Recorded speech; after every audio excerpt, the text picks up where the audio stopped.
We're back in Jesus Unfiltered with AaronByChrist. My dog ruined my microphone. Thanks a lot, but we're here with part 2 of the video. So let's continue what we were talking about, Dawson. Yeah. Run us back. So I was talking a little bit about Hindu Instagram just a second ago before we swapped to part 2. Hindu Instagram's kind of crazy. Hinduism is really stupid. It's basically all based on feelings. And it's really easy to dismantle with just a little bit of logic knowledge. I mean, you can use Occam's razor to just destroy Hinduism in like 20 seconds. But when it comes to anything else, by the way, Occam's razor is this like whole. Aaron, do you know what Occam's razor is? You're kind of you've said you've been Christian for like a year. No, I've been Orthodox an Orthodox catechumen since August, but I've been, a Christian in the generic term of a Christian my entire life. Yeah, gotcha. Okay. You were just in like the cult version of Christianity for a long time. Yes. Which is when you said unfortunate, Occam's razor, but a great testimony. When you said Occam's razor, my mind was wrongfully thinking of Pascal's wager. So what is the Occam's razor? So, geez, I'm gonna have to hold on one second. I'm gonna look up a definition so I don't absolutely butcher it. I know how it works in my head, but I don't know how to explain it perfectly. Hold on. Okay. So, Occam's razor, it's a system of problem solving. So, the best way to explain it, here, one sec. I know the Lost Keys one. Is my camera still on, by the way? Yeah. The darkness. Okay, perfect. Just making sure because we're going to a different page. So, Occam's razor is a principle inside of philosophy created by a guy who was called Occam. It's designed for problem solving, and it suggests that the simplest explanation for something just requires the fewest assumptions. And it says that is the most often correct one, the one that requires the fewest assumptions, and that the truth is most likely the simplest, is kind of how it goes. It does not guarantee the truth is the simplest explanation, but rather encourages minimalizing unnecessary complications. And that's kind of how so for example, like lost keys. Instead of assuming you've been robbed or that there's a household ghost hiding your keys, Occam's razor would suggest you simply just misplaced your keys, right? Instead of suggesting that's a very simple dumbed down explanation of Occam's razor, or like crop circles. Rather than believing like a mysterious alien force came down and made crop circles in a certain period of time for whatever reason, and in this area, you can go look at it and say, oh, some deer looks like they just like trampled these crops, or like an ant built out from the center of it. Just go observe it for a second and find the simple explanation. That's essentially what Occam's razor is. So using super, super simple understanding of Hinduism, and like without assuming a bunch of random stuff without any evidence, you can just be like, hey, listen, you're assuming a lot in Hinduism with zero evidence of any of it actually being real. Whereas in Christianity, you can say like, okay, the crucifixion, you're assuming a lot about the crucifixion of Jesus Christ. Well, one, we have a lot of evidence that's very simple to understand. We have testimony. Testimony is a very simple kind of evidence. It's the evidence of witness or the evidence of testimony. And you can verify that with more evidence that backs off of other testimonies. Not one, it's multiple. It has witnesses and it has effect, right? Those are things that don't happen simply, right? That's a lot of evidence that you can use to go for, the crucifixion of Christ was a real thing that happened. Jesus was a real person that existed. Whereas in Hinduism, it's like, oh, well, we feel this one thing and then we go crazy with it, okay? So like, I think I have this strange feeling that you are me, okay? But this other guy who's also a big Hindu, he does not think this thing. He think completely different thing. It's like, no, you can't just do that. So if you just use like a simple like truth finding system like Occam's razor, it's very simple to be like Hinduism's false, and that's a very common system of logic among And it's interesting you bring up that, because I was just kind of digging into the Greek gods this past week and like what all they are about. And let me tell you, dumb. It is so dumb, bro. I was reading on the rules and like why Zeus is in power and Poseidon is because they drew straws. They drew straws, and then that's why Zeus is in charge. And he's like, oh, brother, he sleeps with everybody.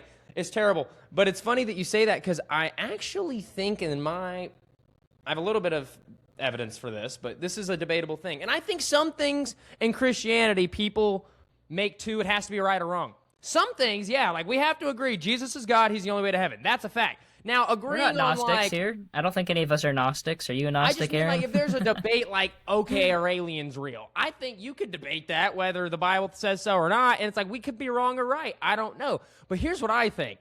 I think things like the Greek gods are actually some of those fallen angel Nephilim things that came down. So I think they were real. Yeah, Greek gods existed. They're dead now, but they existed, and that's what people didn't just make them up. I think they were here. I mean, and so same thing with Hindu. I don't giants, know. Brother. Exactly. So Poseidon's out here, and people are like, we're gonna worship that guy, but really, it's just some demon running around. And so I guess that's why in the Bible there's so many like gods that they worship. There's actually stuff that has like power or something, like a reason to work. Oh, I'll worship that because he's stronger than me. There's reasons. It's a little different than now where it's like there's none of that. Like we don't see. I don't know. I don't know what my point is here. My ADHD brain just looked at Reese's tank. Is that Scar from Nemo, that fish behind right you? Right there, baby. Where is he? He's got like the whole Nemo collection there, by the way. Yeah, he like that. I love that. It's good. Yeah, no, it's I thought it'd be a great background. I was like, why not? Shark bait, hoo ha ha, hoo ha ha. Shark bait, hoo ha ha, hoo ha ha. I love freaking Nemo, bro. Dude, that's gold. But with Hindu, I don't know much about Hindu, but I would just say there's probably some sort of root where there was something going on back in the day, and they started following. Because if you're following a million gods, that defeats the point of the God that created everything. Like, Hinduism, in my understanding, I'm always looking at this from like a Western view because it's like the bias I just have to have because it's the logic I was raised with. I tried to remove as much of my Western view as possible. I did this when I was studying Eastern Orthodoxy as well. I actually have a book. I was not too impressed with it, but it was given to me by an Orthodox priest. I wanted to talk to you about that in a minute. We'll go off on that one in a minute. But I tried to remove as much of my Westernism when I tried to read Hinduism. One of my mentors who like has hundreds of thousands of dollars of debt into Bible school in like his entire life into it told me that like our entire religion is Eastern and we're reading it from a Western mind, we're gonna screw some things up. And I was like, that sounds about right and that makes sense. And it takes a while to understand like the Eastern understanding of like logic and stuff that all that came from is completely different. Like they don't think the same way we do, even if they speak the same language. They really don't. It's an entirely different system of logic and thinking. It's strange once you look into it, but it's entirely different. And it's very beautiful and cool, in my opinion, how, like, locationally and historically, people can think completely differently based on the knowledge they have, the location they're in, and the way that they were raised. I don't like the whole, but it's the way I was raised argument that people make sometimes. It really pisses me off when people say that. Oh, it's the way I was raised, don't blame me for my actions. No, but, like, blame you for the way you think. That I can understand a little bit more, especially after understanding this. And Hinduism is kind of one of those things that's hard to understand from a Western mind. But once you dig into it more from an Eastern perspective, it starts to like, okay, I understand how you got to this conclusion or you got to like wanting to believe in this thing. Yeah, I get that. But I don't understand how you stayed believing with it if you actually learned any of it. It's like, it falls apart so quick. It's nothing concrete. It's just completely wild. But going back and transitioning into Orthodoxy, which is one of the fun conversations, first non-Protestant person we've had on the podcast. I've only had one person on besides us two so far. Hey. Leave that alone. We'll go on that later. We're growing. Yeah, we're growing. We're moving. I appreciate that, boys. Yeah, as an Orthodox who kind of came from I believe, far more legalistic sect of cultish Christianity, right? Do you think you gravitated more towards Orthodoxy? Because Orthodoxy is a little bit more legalistic, I'd say, than any of the other, like, sects of Christianity, right? I would tend to disagree. Okay, this is what I wanted to hear. Because the reason why I disagree is because I would say that Roman Catholicism has way more legalism and mechanisms than Eastern Orthodoxy. If you've ever been on the internet sphere, right? If you've ever if you're a Protestant, you've posted videos of yourself investigating Catholicism and all of these things. There are going to be way more Catholics saying, oh, if you pray the rosary, but you have to speak it in Latin, and you have to do it in this hour, and you have to do this specific. You're not going to get that in Eastern Orthodox. They're just going to be like, oh, just read this book, or read this church father. Oh, this really. In Roman Catholicism, you'll have more of what I kind of think about as like a boost, like an XP point. Oh, you pray the rosary, but you have to pray it in this hour, and you have to pray with your right hand, and you have to pray it in freaking Latin. And the more it is that you scale up the ranks, the more points that you have in God. So in terms of the faith, in terms of your actions, in terms of the things that you can do in order to get closer to God, not that God will hear you more, but that you become closer to God, you feel his presence more, I would err in the side of orthodoxy. But Roman Catholicism has way more of a legalistic system of, if you do these things, God will listen to you more. So I would agree historically the Roman Catholic Church has specifically done and said things that are like, hey guys, if you go serve in the army, you get to heaven. And I don't recall very often where the Orthodox Church said anything other than, hey, theology is I don't know if there's anything in history I'm missing with the Orthodox Church there, but like I don't recall any time in my study where the Orthodox Church was like, hey, if you go serve in this army, dude, the Orthodox Church will bless you and you'll go to heaven. Whereas the Roman Catholic Church most definitely has done some shady stuff in that I've seen sect. Roman Catholics literally post like, yeah, you need the Pope to get to heaven. And I'm like, I don't agree with that at all. Yes, that's actually so the Vatican II. Okay, this is where I get all autistic and nerdy. All right, bear with me, guys. I've done it too. I will understand this. I think a little bit. I will understand this if you want to use crazy language, but if you don't, so the viewers can understand, that'd be great. Okay, just to dumb it down real quick, just a little bit. Unum Sanctum is a papal bull or a papal encyclical or a writing of the Pope, Pope Boniface. Unum Sanctum has a passage that says, if you want to go into heaven, I'm paraphrasing. If you want to get into heaven, you must submit under the both juridical power of the Pope, right? Because the Pope has power and jurisdiction over the church, and his temporal power. So in order to submit, or in order to go into heaven, you must submit under the juridical power of the Pope, church, and his temporal power. What are temporal powers?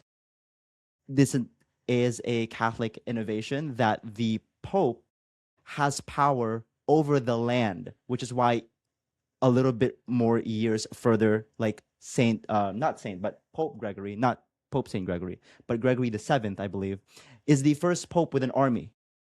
Like, you're not supposed to have an army as a bishop. This was present. This was not present under the first 1,000 years of Christianity, but Pope Gregory the Seventh has papal encyclicals about we must have, because the Roman bishop is the supreme bishop, we must have powers.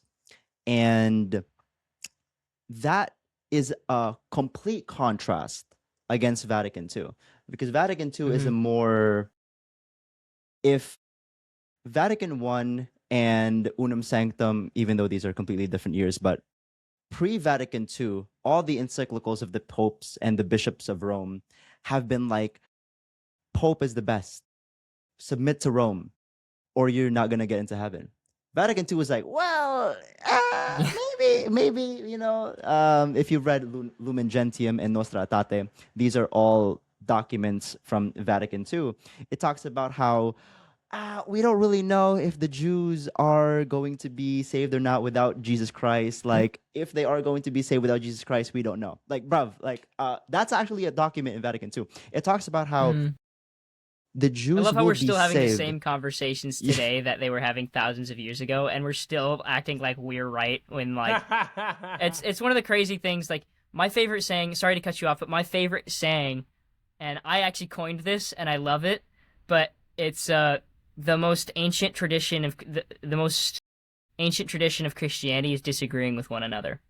That's like kind of where it's a little bit I agree. Like sometimes we get too deep into the technicalities. I say like that's what I was saying earlier. Like there's some stuff that's debatable and that's okay. There's other stuff that's not. Jesus is the Son of God and the only way to heaven is not debatable. Whether or not certain other things are the case, I feel like you could agree or disagree, and it doesn't really matter. You're getting into heaven. You know what I mean? Like so why does it really matter? You know what I mean? I mean, I would say it matters, actually. I'm more of a... I think Aaron might agree with me a little bit more on, like, hey, the small things matter. Because the whole point of Christianity isn't getting to heaven. It's loving God and serving Him. And if you truly do that, then the little things matter. It's like if you're in a relationship, you're like, well, I have a girlfriend. It doesn't matter how well I treat her. I have the girlfriend. Different than what I'm saying, it's like, but like, unless I do something horrible, like, she's not gonna leave me. I can do enough to keep her around. The little things that she cares about don't really matter. But no, like, if you truly love your girlfriend, you would know her favorite color. You would care for you would make sure you get her the best flowers, not scrappy, crappy flowers that don't mean anything. You would care for her little pet peeves and things. Wouldn't you say if someone, like, if your friend's telling you what your girlfriend likes and you don't agree, you think, I talk to my girlfriend every day and I'm believing that she likes this based on the conversations I've had with her. You disagreeing with that, I've got my own relationship with her. I've got my own relationship with what I've read. So maybe we disagree on certain things. So I guess my point to you wouldn't be that it doesn't matter what they feel. It's if we disagree on certain things, like Paul even says in, I think it's Corinthians or something along the lines of, certain people can do certain things that'll bring them closer to God, but they shouldn't do them around other people because that might not bring them closer to God. I don't know if it's Corinthians or if it's after that. But, so that's kind of the ballpark I'm saying where it's like, and there's a fine line there, so you got to be careful. Like, don't go do things, oh, it brings me closer to God when I do. No, I just mean like... I don't know if I've ever read that portion of Scripture. Personally, so Paul I don't remember that. Like, for example, he says, don't speak in tongues around people who don't understand it. Speaking in tongues. Yes, Corinthians 14. He goes deeper into other stuff, too, along the lines of, like, you know, there's certain ways that you, as a grown Christian, may be able to worship that if you do it around newer Christians, it's going to scare them off. And so I can find the exact verse. So my point wasn't, obviously, don't care what God thinks. My point was, there's certain things that we disagree on how God thinks. But I don't think that's what maybe that's my vocabulary, but that was kind of the point I was referring to. So I agree with your points there. I see your view there, and I think the way that I view it is always I go Southern Baptists with their hellfire preaching and the street preaching. It's like, okay, God may that might be the truth that, like, if you don't go to, you know, if you don't surrender your life to Christ, you will objectively end up in hell. Because of how you're rejecting the invitation to heaven, right? But that does not mean the best way to get that point across to people who are lost and suffering and in pain is to go, you're gonna go. You're gonna die. You are wretched and you don't deserve the shoes on your feet. And it's like, that's maybe not the best way. I definitely agree. Some of the preacher on the street yellers, I've always wondered if they've ever actually converted anyone. I've always wondered that. I'm like, has anyone ever been changed? I don't know. I don't know if that's good strategy. I mean, good for you. But no, so I think essentially I agree with your points. There's some people I think that are a little too harsh on like, if you don't believe this technicality, you're a bad Christian. And I'm like, well, there's certain things I think are a little more important than the other. Not sin-wise, but, like, technicality-wise on... Yeah. Like, Jesus loves us and died on the cross. I don't think he's tripping on if we agree you should pray to Mary or not. I don't know if that's what he's worried about. Now, we should try to figure it out. We should pray hard. We should read our Bible. But, I mean, we've disagreed, like you said, for thousands of years. Yeah. And so if that's the case, I don't think that technicality is going to be what makes him mad at us or something. That was kind of my point. My personal opinion is just that the dogmas, the undebatable parts of the faith are what has been decreed in, you know, the ecumenical councils, right? Council of Nicaea declares that it's actually not Nicaea 1 that declares the Trinity. It's Constantinople 1. So Nicaea 1, Jesus is God. Constantinople 1, the Trinity. Council of Ephesus is that Mary is the mother of God. And then Chalcedon is Jesus is one person in two natures, right? So you can go down the list. So those are dogmas, undebatable. Now the things that are debatable, that have, I would say, leeway, is things that the council didn't declare dogma. So one of those things happen to be, okay, is it, or are we going to hell or heaven if we believe the earth is 4 billion years old versus 6,000 years old, right? So I've actually heard Orthodox people argue New Age or New Earth. I've heard Orthodox people argue 4 billion years old, like old Earth theory. I was YEC for a long time, and I have now become agnostic on that one point. Yeah, I personally, I was very, very like the Earth is 4 billion years old, and then I've heard very, very good arguments saying that, well, Jesus affirms Adam, and if the Earth is 4 billion years old, how can it be possible for how can it be possible for death to exist without the sin? You know, and all of these things. And so those things, that's kind of debatable. That's why I'm like, that's where, so like, that doesn't matter though. Yeah. Okay. Genesis is an interesting book. It's one of those ones that, again, Western mind, Eastern book. And it's one of those ones that Genesis is very difficult. There's actually 2 creation stories. I was actually taught this, and it was like, I was out street preaching at that Pride Parade I went to a couple weeks ago. And in Genesis, there's like 2 separate creation stories. You almost don't even see it, but there's like the first couple of chapters and then the second couple of chapters, and it like reiterates the creation story in a different way. And it was pointed out to me by a Jewish, a gay affirming progressive Jew who's a rabbi. And I was like, a rabbi. He was all over the place. He spent like 20 minutes dissing the book of John. And then he's like, and then I was like, oh, and I couldn't get into the. I stopped at Luke, and I was like, wait. Have you read John? And he goes, no. Good point. And I was like, what was the last 20 minutes for?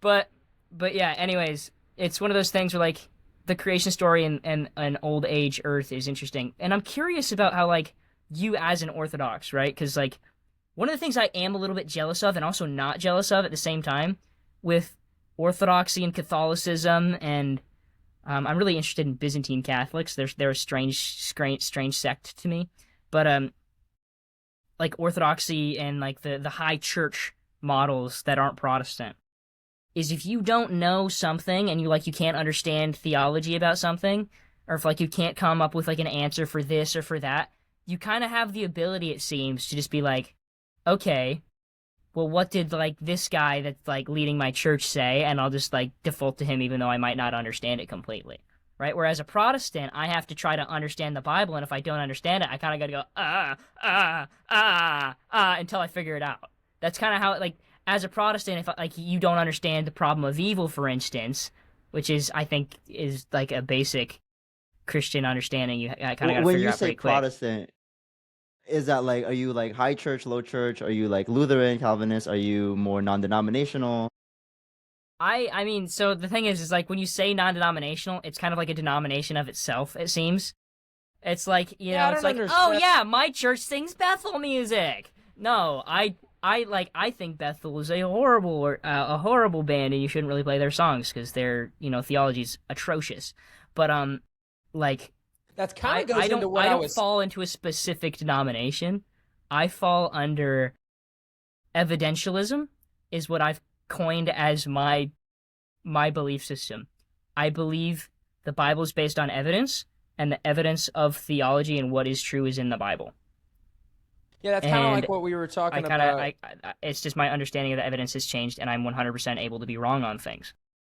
Yeah, for sure. And that's kind of like when you're talking about the music and stuff, I think that's kind of what I was going back to on the points earlier. Some people worship better with different kinds of music, and I think that's okay. I mean, I don't think there's a certain type of worship music. I wish Protestant churches had Orthodox worship. Well, and that's what I'm saying, but it's like you might like Orthodox worship better, some other guy might like Christian rap better, but it's like, is that a sin because you like a different? No, I think it doesn't really matter. What brings your personality? God has all the personalities, that's why he made all the personalities. He has those personalities too. So if we come closer to the Lord with this type of music or that type of music, as long as it's Christian music, I mean, if it's you're listening to crazy stuff, that's a little weird. Yeah. But like, there's, I don't know if y'all have ever heard of Lecrae, but like when I was younger, he's really what brought me into. Have you heard of Lecrae? Yeah, you may or may. I don't. Some people don't, but that's what got me really when I was younger into like the Bible more than ever, just because same. It wasn't.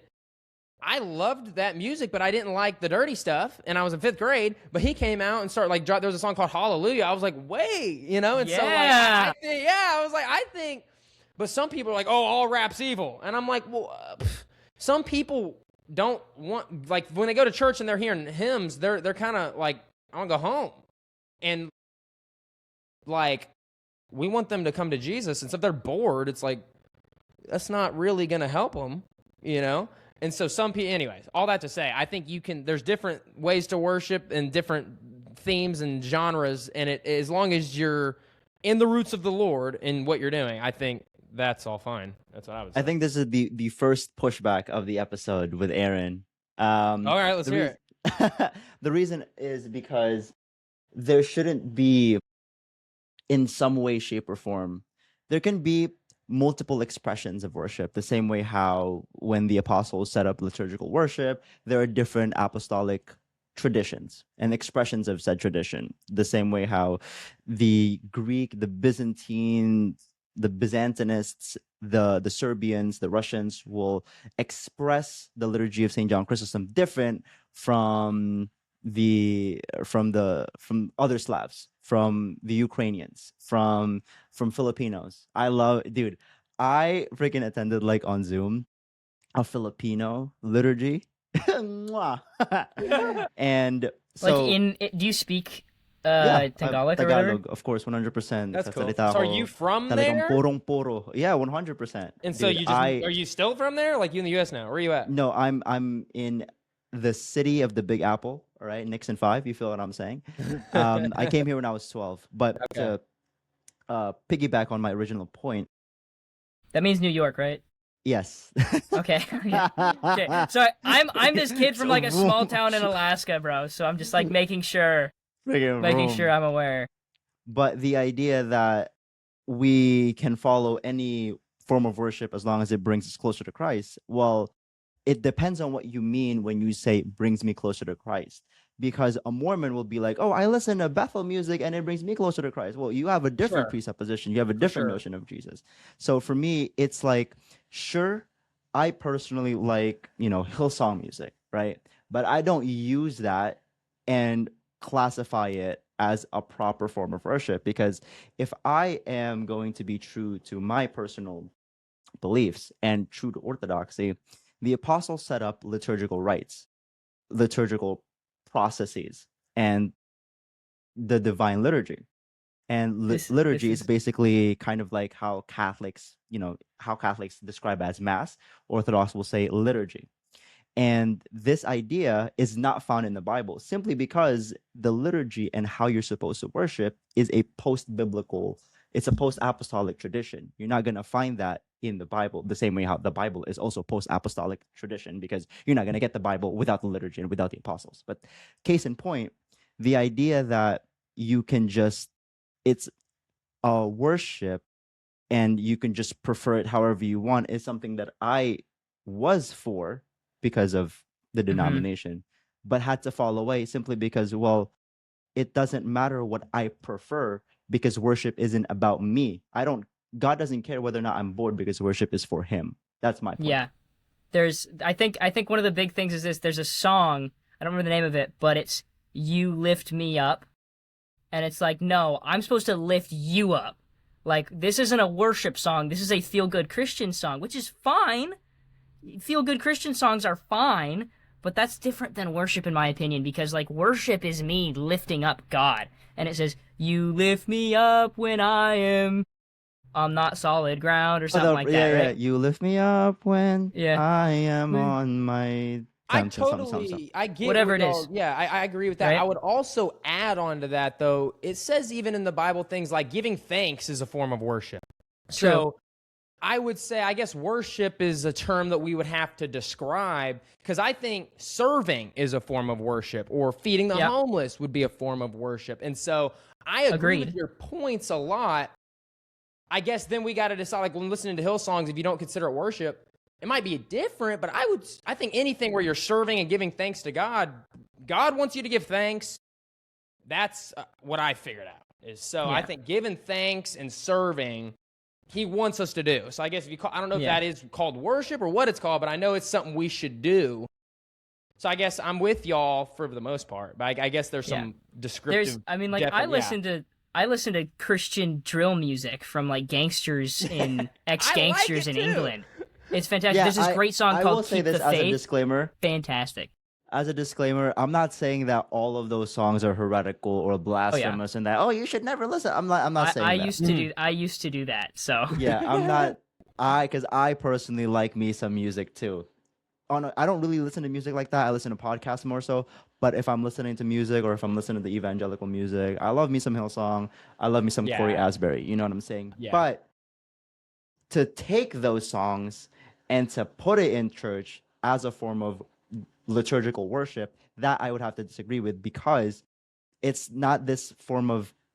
Let me give you an example. I remember being in Texas, and my friend brought me to his church. By the way, I don't know what it is about Texas, but all their churches are freaking massive. All the churches. Everything's big here, dude. Everything is freaking massive in Texas. Everything's big. You go to the grocery store. Oh, man. Anyways. So he brought me to his church. You guys ever been to a Buc-ee's? Right? Dude, yes. Yeah, they're huge. They're huge. I went to my first Buc-ee's like 2 years ago or whatever, and I was like awestruck. I was like, if we took this much money and used it for literally anything other than a gas station, this would be fantastic. Why are we building gas stations with 2,000 pumps? What is going on? But I say that to say that all of the songs in the church are like Hillsong music and like other types of music. And I'm just like, why are we like, this is supposed to be church. This is supposed to be where the Eucharist, right? The blood and body of Christ, right? If it is the blood and body of Christ, wouldn't his apostles have guided the church and established an actual historic divine liturgy so that all of the Christianity can worship in this exact manner to celebrate the Eucharist, right? To sacrifice the Eucharist, because that is the highest form of worship. So what would you consider, like, what should we be doing in your opinion? Like songs wise and stuff.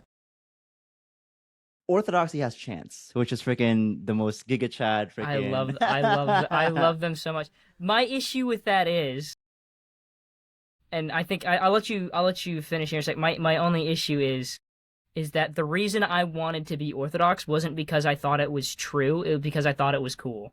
And I was like, I didn't want to be Orthodox just because I thought it was like, I want to believe what's true 100%. And if I don't see the evidence of it, I don't believe it. And I don't like go and then follow that as like the 100% truth. Tons of Orthodox is great. I love theosis. I follow theosis. I'm way in on theosis. Most Protestants aren't. But, like, I thought it was cool, and that's why I, like, for a time wanted to be Orthodox or Catholic. Is like, dude, it's so cool, like the Crusades, like an army of Christian dudes. That sounds awesome. Chanting, dude, having a bunch of dudes that can go, and they like, it's so cool. I will differ from a lot of Orthodox creators because I've seen so many people being like, oh, if the only reason why you're Orthodox is because we don't have female priests, maybe you should evaluate your judgments. I'm like, that's one of the greatest reasons to become. So the idea wherein you're that's judging people. So this reason that you're judging people for going into Orthodoxy. I actually said this to one of the Protestants that interviewed me. Shout out Ryan from @TracingTheCross. I told him that this idea wherein you're judging people for the reasons why they come in is so Pharisaical. Mm-hmm. So I liken it to the gym. A lot of young men who go into the gym, whether they want to admit it or not, the reasons why they go into the gym is so that they can develop a physique to get women. Right? But they'll never admit it. It's true. So, but you stay in 3 years, you stay in 5 years, and you realize it's like the only way I'm not depressed is if I am at the gym. It's like about your mental health. It becomes about how you see yourself in the mirror. It's about how you respect yourself. It's about your mental. Forget the reasons you got into the gym. The reasons why you stay in the gym is no longer about women. It's the same way how St. Paul says, if you are a babe, you get the milk. Okay? You ain't getting the freaking meat because you ain't got no teeth. But when you adult, when you mature, that's when you get the meat. So I think for whatever reason you come to Orthodoxy or you come to the faith, and it's like, oh, because we don't have female priests. Oh, it's because Giga Chad monks. Oh, it's because of theosis. Whatever reason that you have is great. The problem, I think, becomes when you're judging people for why they come to the church. That's the first thing. The second thing is, okay, you've been in the in the faith for like maybe a few years. What fruits do you have, right? What fruits do you have in this faith? So that's what I would say to short servant. I don't even know am I supposed to freaking just call you short servant the entirety. You can call me Dawson. Short servants. I wrote a poem a long time ago, and that's how I got my username, because I write poetry, and I wrote a poem about my kind of identity and how I came to Christ, and it ended with, "Some call me short king, some call me vermin, but to my King Jesus, I'm his short servant." Nice. And it's like that's how it ended. And so I was like, wait, I'm the short servant, man, because I was under 5 foot till like a couple of years ago, and now really? I'm only 5. What are you now? I'm only 5'5", like barely on like a good day. Honestly, I hate to say it, but now it makes more sense how you can do all those handstand push-ups and stuff. Yeah. Do Like, how handstand do you do push-ups. that? I'm 6'3", I can't do that. Yeah, I used to have a calisthenics page. This is one of the things.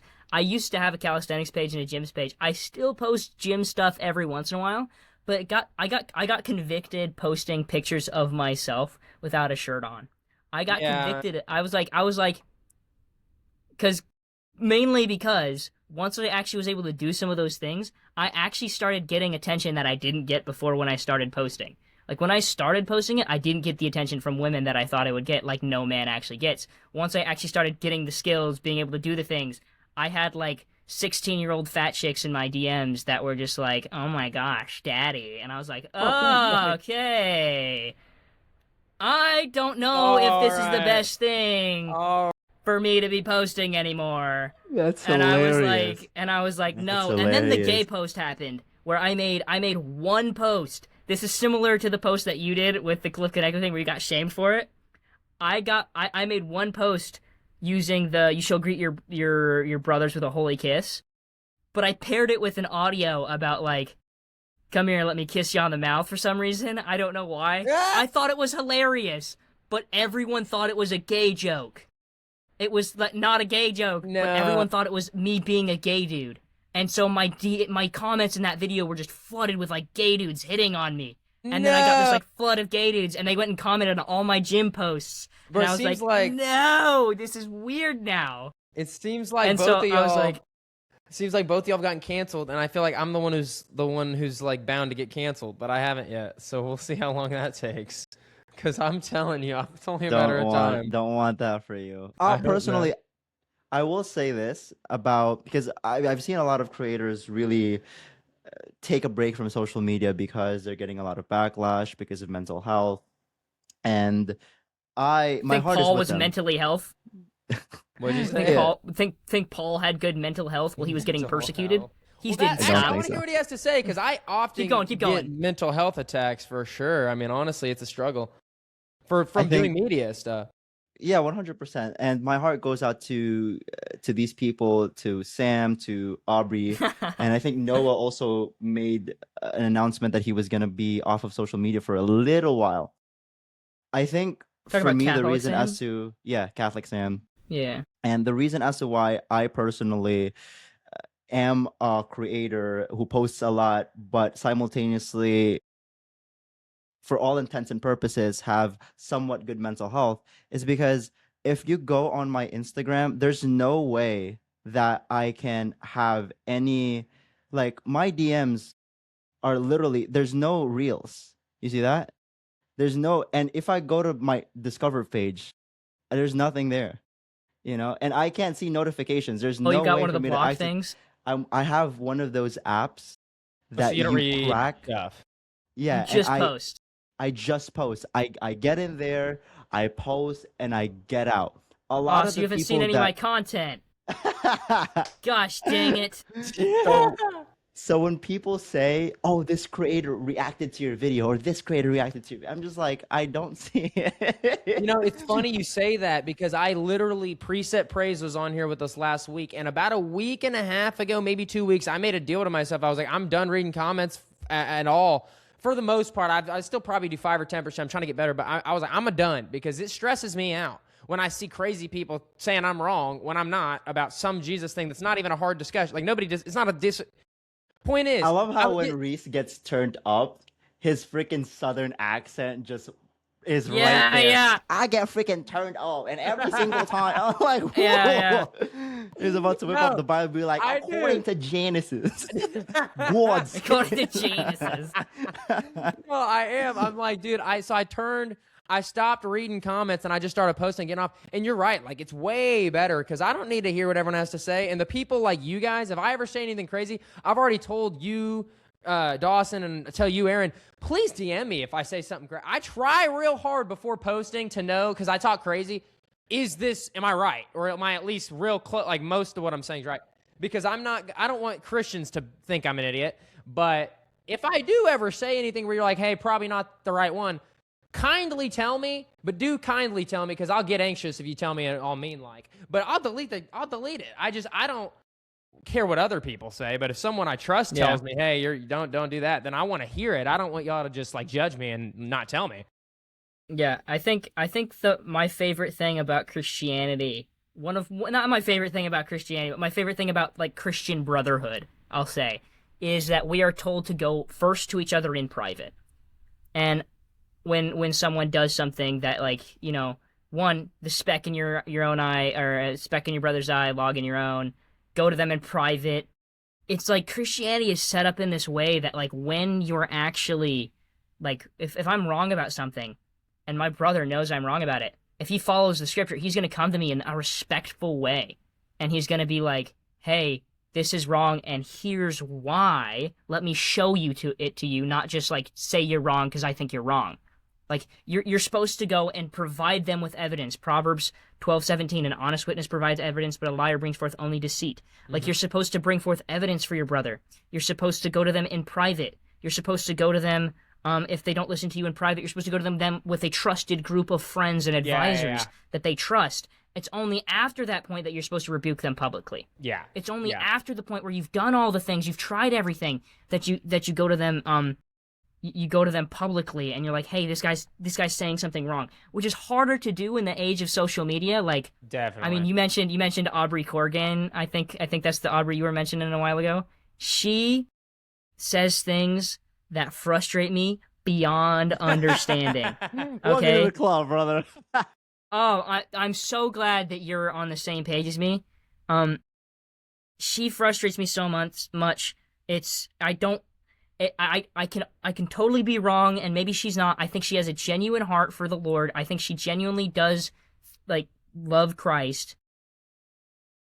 But there's so many different ways to go about sharing the gospel than just hating on Protestants every single video. Yeah, the goal of Christianity is to share the gospel with people who don't know God, not people who don't know God the exact same way you do and don't follow the Pope. That was the point I was making about None of the Bible says, tell people to go follow the Pope. Tell people to go follow the Pope. None of it says to do that. It tells you to tell them to follow Jesus. Well, that was the point. Gonna say, you go ahead. Sorry, no, I was just saying that was the point I was making earlier about technicalities. Like, I don't think we should be arguing with Orthodox, Catholics, Protestants.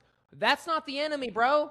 We need to be beefing against Satanists, Islam, Mormons, and that's maybe not even atheists. They need Jesus. I know nicer Satanists than I do a lot of other sects of Christianity. To be honest, my point is, I go to the skate park, man. The Satanists love each me. Other. That's a waste of our energy. I think is when we're like, oh, this Protestant thinks that this is another technicality that doesn't really matter. Anyways, sorry, go Aaron. Yeah, I was just gonna say there was a post by Aubrey that said, Oh no. Oh. There, and I'm wearing shorts, and if I'm afraid that if I stand, you're gonna see the goods. All right, so No. basically, so she made a post, right? And the post said, "This is why sola scriptura is not true." Oh. The church is the pillar and Saw this groundwork one. of the truth. Very interesting. Bible, interpret this for me. Bible, Oh go my ahead gosh. and interpret this verse for me. I lost my mind. Dude, okay? same. I was in the comments of that video for like 20 minutes. I am not even a believer in sola scriptura. I personally believe sola scriptura is a heresy. But that's Really? not me, wretched saints, Maximus, all the other apostolic Christians that have nothing to do with Protestantism flamed her and made a video basically saying that this orthodoxy. is not what this has to do with sola scriptura. Because I am a firm believer in the idea that if you are going to go ahead and debate and have argumentations and you want to basically dispel all the other heresies, like if you're Roman Catholic, you think that Protestantism is a heretic, is whatever, whatnot, right? You think all the 5 solas are heresies, fine. But the way to do that is not to be like, oh, this is what that's not what they believe. It's not to straw man it and be like, attack the straw man. Actually debate the arguments that they did. So when I made that video, it's so interesting that all the Catholics who are like, oh, but she's still doing the word of the Lord. How dare you criticize a woman? You're a misogynist. What does this have to do with gender, bruv? Like, you made a Paul dog and Corinthians water post. starting to make sense now. Yeah. Oh, brother. My goal is never to make other Christians mad. And if it is your goal to do that, I feel like you're not doing really the right thing. Hey, man, I mean, Santa Claus punched, what's his name in the face, Arius. right? So, who's that? Was that Arius? Arius. So there's this really, really cool, there's this really, really funny sentence about that, and said, I'm St. Nicholas for Christmas. I'm giving out gifts and slaps to heretics, and I'm all out of gifts. I love that. So. Well, dude, you know that story, Reese? No. Okay, so Saint Nicholas, Santa Claus, right? The Santa Claus is based off of a Christian saint called Saint Nicholas. You know that, right? Yeah. You know that much, I imagine, right? So they actually had real debates with all these people in these. They're not. Were they ecumenical councils? They're not the ecumenical councils. Yeah, so they were in the first ecumenical council. Yes, it was the first ecumenical council. Okay, yes. So in the council, basically, bunch of Christians get together and they're like, "You're wrong, I'm right. This is theology. This is not." They fight each other with theology, and they talk about stuff, and they do a bunch of other stuff too. But the stuff that gets written down is mostly the debates, right? Yeah. One guy, it was Arianism. Is that what he was preaching? Arius. Yes. Yeah, Arius was preaching Arianism, which, no. And Saint Nicholas was like, you said what about my Lord? Bam! Socked him in the face. Yeah, so the story goes basically that Arius says there was a point in time when Jesus was not, meaning he existed only in the incarnation. And the story goes that Saint Nicholas was filled with passion, walks across the room, and decks the hall with Arius. Decks the hall, good. So good. Good. Oh, man. Yeah, because Arianism is essentially the doctrine that Jesus is man. Yeah, no, I don't agree with any of that. I don't agree with that. I don't do it. What do you mean? But, Arianism's so cool and based, guys. I think Jesus is forever and always. And that's why, like I said, any other debate that there's gods with an S, it doesn't even make any sense to me. I'm like, the whole point of God is he was here before anything else, and otherwise, I think it's stupid. But, amen. Once again, I really enjoyed this, Aaron. Thanks for bringing some different perspectives, and thanks for being able to go back and forth. I'd love to do this again because, like I said, I love getting other perspectives. This is a fun one. I'm enjoying this. We don't gotta stop. I know I wanted to go to bed. We don't gotta stop. I mean, we are going on an hour and a half now. I mean, that's right. We had the other one too. Yeah, we had the other one. So I'm just saying, like, it's probably a good time to end it, at least for the viewers. But like I said, we're doing this weekly, and we've only got like 2 or 3 more guests after this, so we'd love to bring you back if you're interested, Aaron. This was lots of fun. I appreciate it. I had fun as well, boys. I appreciate this talk. I love talking about this stuff. I nerd about this stuff all the time. And for the people, I will say this as a last point. For the people who genuinely, they genuinely think that who I am on the internet is who I am. They take one video and they just jam my entire personality into that one video. This is what I say. You're right. You don't have to change don't change your opinion. Yeah. Let the clout work for you. Keep it going. Keep it going. No, definitely. And like I said, I'll have some clips probably of you with some funny clips. So I'll try to send them your way, or like WeTransfer something, so you can post some stuff if you want to. It's up to you. I appreciate that, boys. But anyone who was watching, make sure to follow AaronByChrist on Instagram. I'll put his link on the description of this, and then y'all already know Dawson, so give him a follow too. But yeah, this was a great episode. Really enjoyed this. Yeah, do that too. That'd be great. But yeah, this was really enjoyable. I want to definitely dig more into, just like I said, other perspectives and things like that, because I like to be stretched on my beliefs and on my opinions. But I think, like I said, on the points that matter, we're all on the same page, you know. So yeah, and anyways, or the matter with a quotation mark until I find a better vocabulary word for the word matter. But anyways, all right, this was good. I'll see y'all next time. Adios.